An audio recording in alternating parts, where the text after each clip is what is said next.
Today, I'll be presenting redundant array of inexpensive disks, or RAID. RAID is a storage technique to use multiple disks to build a faster, bigger, and more reliable disk system.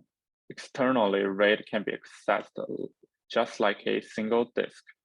Internally, one or more processor is connected to all the disks to manage the whole system. RAID can be implemented in several ways, which we refer as different level of RAID.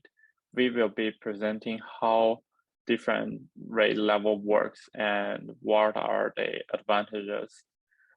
There are three techniques used by different level of RAIDs to provide performance and reliability. They are mirroring, stripping, and parity.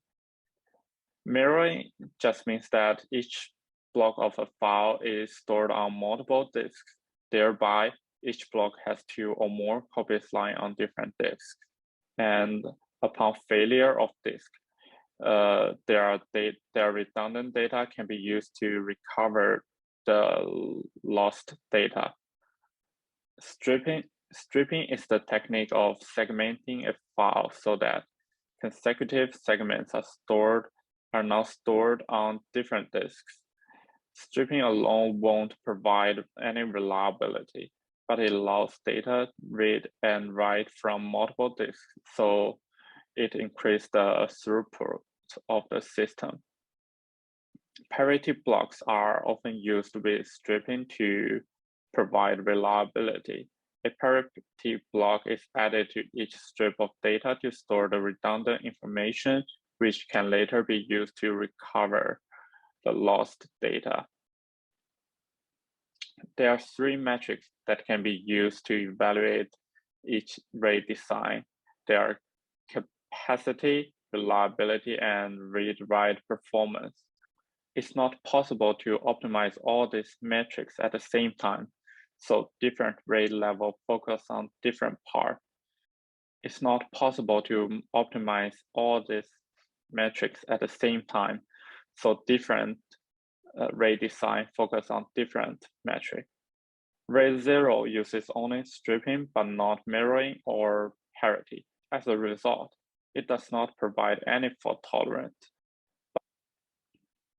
But since each file is stored in multiple disks and all disks can issue I/O in parallel, RAID 0 has a very good throughput.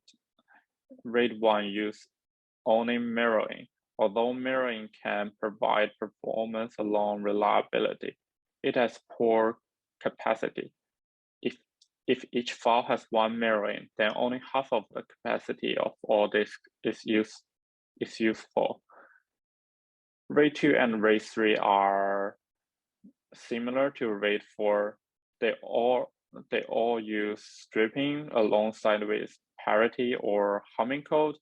The differences are RAID 2 and RAID 3 are doing bit or byte level stripping, and they are never used in any real system, so we are skipping them for our presentation.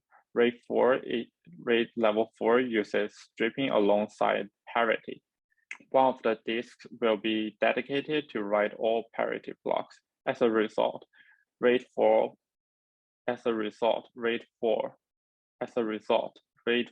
provides good performance of random reads, while the performance of random write is low due to the need to write all parity data into one single disk. RAID 5 uses stripping alongside parity as well. It addresses the problem of writing all parity data to one disk by rotating the parity block across